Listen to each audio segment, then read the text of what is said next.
Ketika Hai Ande melihat ini, dia tiba-tiba menjadi marah. Nak, apa maksudmu? Saya adalah master dari Sekte Yupu. Anda, biksu tingkat pertama di alam kesengsaraan, berani merampok saya secara langsung. Rata-rata, Chen Ping memandang Hai Ande dengan tatapan menakutkan di matanya, seolah dia ingin memakan Hai Ande. Benda ini awalnya milikku. Hai Ande merasakan tatapan Chen Ping dan tidak bisa menahan cemberut. Kamu berbicara omong kosong. Bola itu jelas ditemukan di tambang peri ini. Bagaimana bisa itu milikmu? Jalan marah Kayandeku. Ini awalnya milikku. Manik ini disebut manik Dingfeng.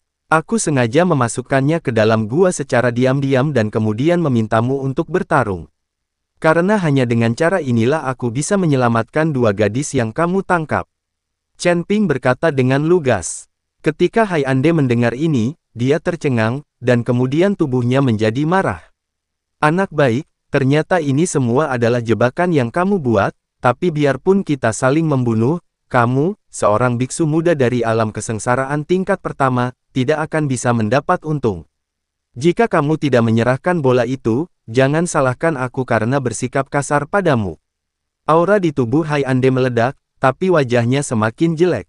Dengan luka di tubuhnya dan urgensi kemarahannya, Hai Ande mungkin tidak bisa bertahan lama.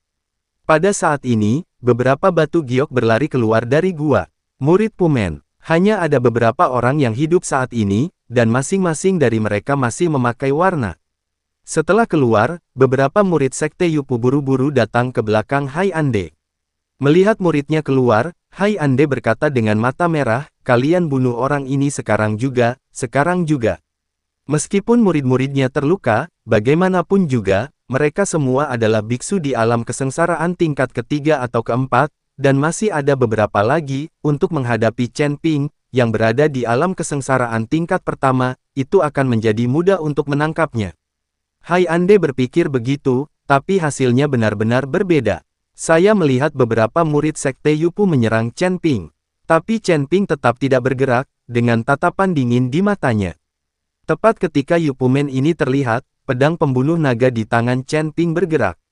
Saya melihat Chen Ping berayun ke depan dengan seluruh kekuatannya, disertai dengan auman naga. Seekor naga emas muncul dari udara tipis, meraung dan bergegas menuju beberapa murid Sekte Yupu, dan tubuh naga emas itu terbakar dengan api yang berkobar. Memadamkan, kemunculan naga emas mengejutkan para murid Sekte Yupu. Ketika naga emas tiba di depan mereka dan terbang melewati mereka, hanya beberapa orang yang bereaksi. Sayangnya, sudah terlambat, semuanya terbakar bensin. Dengan teriakan keras, beberapa murid Yupu berguling-guling di tanah dengan putus asa, mencoba membiarkan apinya menyala. Tapi ini adalah api pamungkas iblis, dan tidak akan padam meskipun terendam air. Begitu saja, Chen Pingping menyaksikan tanpa ekspresi saat beberapa murid Yupu dibakar hidup-hidup. Melihat murid yang terbakar itu, Hai Ande tercengang. Ini semua adalah murid alam kesengsaraan tingkat ketiga dan keempat.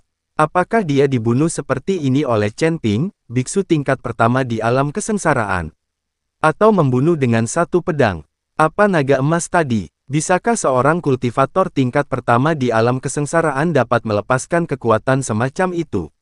Hai Ande tidak mengerti, dan bahkan lebih bingung lagi, apa yang sedang terjadi. Kamu bukan biksu tingkat pertama di alam kesengsaraan.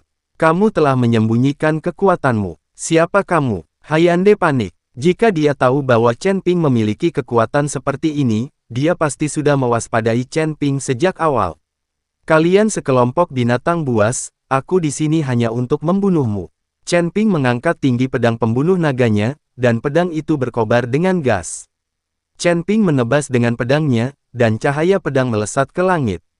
Melihat ini, Hai Ande dengan cepat membuang token di tangannya, mencoba memblokir cahaya pedang.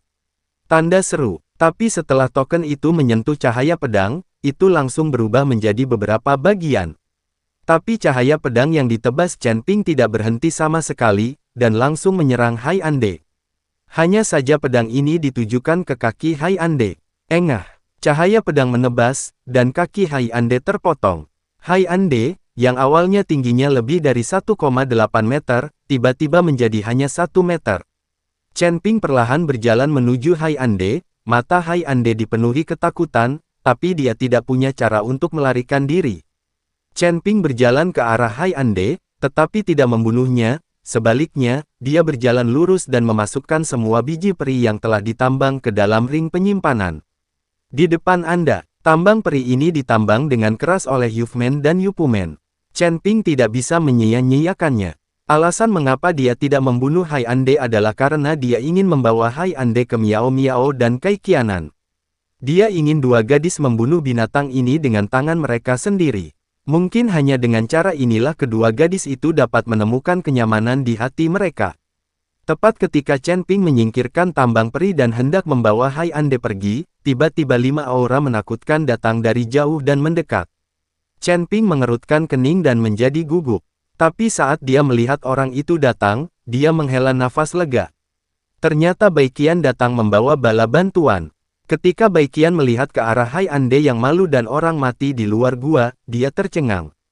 Ya, Baiqian tahu bahwa bahkan dia tidak akan mampu menghancurkan dua sekte, Sekte Yunu dan Sekte Yupu, sendirian. Dan beberapa orang lainnya juga memasang ekspresi terkejut di wajah mereka. Chen Ping, ini semua ulahmu. Apakah kamu menyelesaikannya sendiri? Baiqian bertanya dengan sangat terkejut. Dia tidak tahu bagaimana Chen Ping melakukannya. Chen Ping tidak berbicara, hanya mengangguk, lalu mengambil Hai Ande dan pergi. Beberapa orang lainnya memandang Chen Ping dengan kaget, mereka tidak mengerti bahwa Chen Ping adalah orang tingkat pertama di alam kesengsaraan. Teman-teman, bagaimana kamu melakukan semua ini?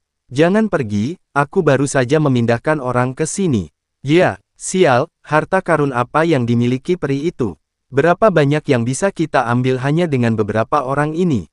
Dan siapa yang menambangnya? Baiqian melihat Chen Ping membawa Hai Ande pergi, jadi dia siap menyusul.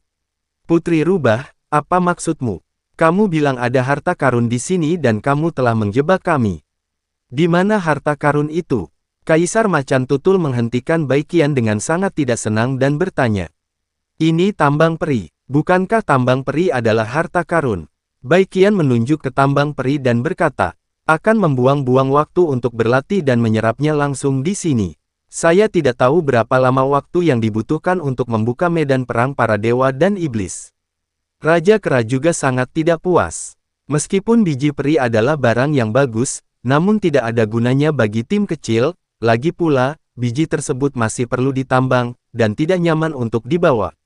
Jika Anda langsung berlatih dan menyerap di sini, Anda hanya punya waktu beberapa hari, dan tidak akan banyak berguna untuk budidaya Anda, sebaiknya gunakan beberapa hari ini untuk mencari harta karun.